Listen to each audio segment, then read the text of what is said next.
Australia, Amerika, dan Inggris, kita akan merdeka. Kita tentu merdeka. Kita pasti merdeka sebagai matahari terbit di hari besok.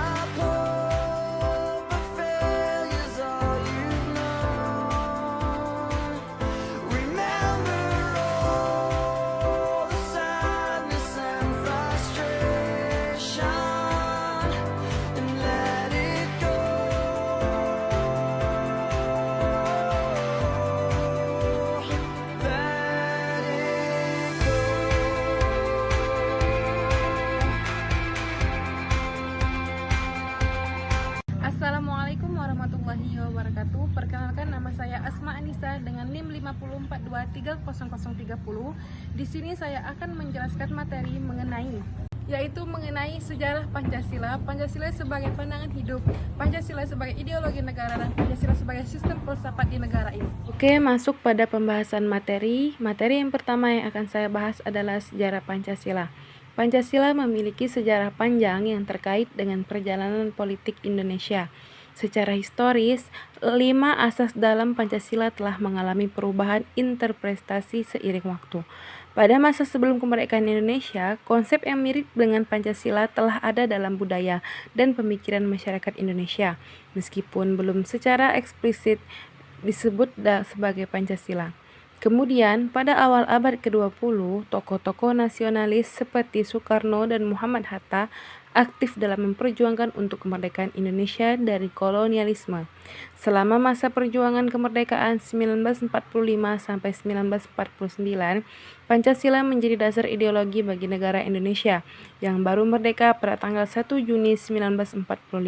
Soekarno secara resmi menyatakan Pancasila sebagai dasar negara dalam pidato beliau. Setelah kemerdekaan, Pancasila telah menjadi landasan ideologis negara meskipun mengalami berbagai interpretasi dan adaptasi dalam kehidupan politik dan sosial Indonesia. Pancasila juga mengalami beberapa revisi dan penyesuaian dalam sejarah Indonesia, terutama pada masa Orde Baru yang dipimpin oleh Presiden Soeharto. Meskipun ada variasi dalam interpretasi dan implementasi, Pancasila tetap menjadi pijakan penting dalam politik, hukum, dan kehidupan berbagai Indonesia. Sejarah Pancasila menunjukkan peran sentralnya dalam pembentukan dan pengembangan negara Indonesia menjadi dasar dari identitas nasional dan pandangan tetap negara serta masyarakat yang adil dan beradab. Itulah sejarah singkat mengenai Pancasila yang sudah saya bahas tadi. Kemudian selanjutnya akan saya bahas adalah Pancasila. Mengapa sih Pancasila dijadikan ideologi negara Indonesia? Karena beberapa alasan yang sangat penting. Di antaranya adalah sebagai berikut. 1. Persatuan dalam keragaman. Indonesia merupakan negara keragaman budaya, agama, suku, dan bahasa. Pancasila memberikan landasan yang mempersatukan semua perbedaan ini di bawah prinsip-prinsip yang diterima secara luas. 2. Kedamaian dan kestabilan. Pancasila mempromosikan nilai-nilai kemanusiaan, keadilan, dan kerakyatan. Ini membantu dalam mendorong kedamaian, stabilitas, serta keberlangsungan hidup bersama di antara masyarakat yang beragam. 3. Landasan moral dan etika. Prinsip-prinsip Pancasila seperti keadilan sosial, kemanusiaan, dan persatuan menjadi landasan moral bagi pembangunan negara.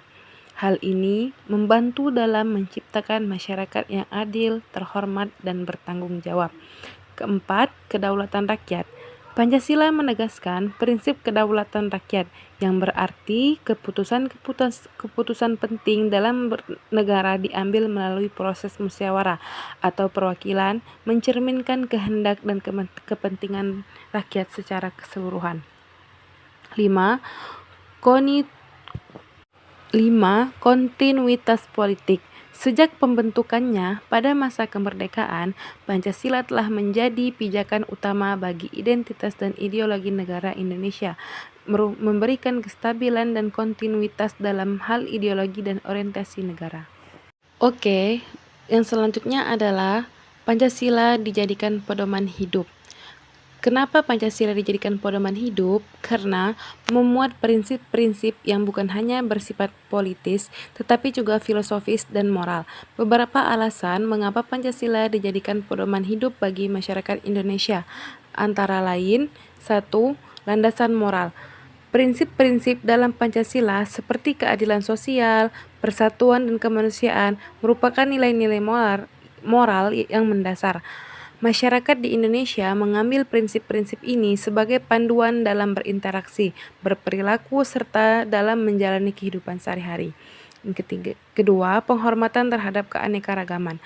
Pancasila mengajarkan untuk menghargai dan menghormati keanekaragaman dalam segala aspek kehidupan, termasuklah ke dalamnya adalah agama, budaya, suku, dan bahasa. Ini membantu masyarakat untuk hidup secara harmonis dalam keanekaragaman yang ada. Yang ketiga, kedaulatan rakyat dan keterlibatan. Maksudnya adalah konsep musyawarah dalam Pancasila mendorong partisipasi aktif masyarakat dalam pengambilan keputusan, baik di tingkat lokal maupun nasional. Ini mengakomodasi kepentingan dan aspirasi dari berbagai lapisan masyarakat. Yang keempat, sebagai pilar demokrasi. Pancasila sebagai pedoman hidup juga mencerminkan semangat demokrasi yang diterapkan dalam kehidupan sehari-hari. Hal ini tercermin dalam sikap menghormati perbedaan, menghormati pendapat, kebebasan berekspresi, dan menghormati hak asasi manusia. Yang kelima, pandangan filosofis tentang hidup. Nilai-nilai dalam Pancasila seperti keadilan, ketuhanan, dan kemanusiaan juga membentuk pandangan filosofis masyarakat Indonesia terhadap tujuan hidup, kebermaknaan, dan tanggung jawab sosial. Dengan memandang Pancasila sebagai pedoman hidup, masyarakat Indonesia menjunjung tinggi nilai-nilai yang terkandung di dalamnya dan berusaha menerapkan dalam berbagai aspek kehidupan sehari-hari, baik dalam hubungan nasional, politik, maupun budaya. Materi yang terakhir yang akan saya bahas, apa sih hubungan Pancasila dengan sistem filsafat? Pancasila memiliki hubungan yang sangat erat dengan sistem filsafat karena ia bukan hanya merupakan kumpulan prinsip-prinsip politik semata, tetapi juga mengandung nilai-nilai filosofis yang mendalam. Beberapa keterkaitan Pancasila dengan sistem filsafat adalah sebagai berikut. 1. Menjadi fondasi filosofis. Pancasila menjadi fondasi filosofis bagi negara Indonesia. 5 asas dalam Pancasila mengandung nilai-nilai filosofis yang mendasari pandangan hidup, moralitas, dan keadilan. Yang kedua, kaitan dengan etika dan moralitas. Nilai-nilai Pancasila seperti kemanusiaan yang adil dan beradab menggarisbawahi aspek-aspek etika dan moralitas dalam kehidupan bermasyarakat. Yang ketiga, arah pandangan hidup. Pancasila mempengaruhi pandangan hidup masyarakat Indonesia tentang tujuan hidup, hak asasi manusia, keterlibatan sosial, serta tanggung jawab individu terhadap masyarakat. Keempat, pengaruh dalam pembentukan identitas. Pancasila membantu membentuk identitas nasional dan individual bagi masyarakat Indonesia, memperkaya warisan budaya dan nilai-nilai filosofis yang dianut. Yang kelima, landasan teoritis dalam kebijakan negara. Pancasila digunakan sebagai landasan teoritis dalam kebijakan negara sehingga nilai-nilai filosofisnya tercermin dalam struktur hukum, politik, dan sosial. Dengan demikian, Pancasila tidak hanya memiliki dimensi politis dan ideologis, tetapi juga mengandung dimensi filosofis yang luas, yang membentuk cara berpikir dan pandangan masyarakat Indonesia.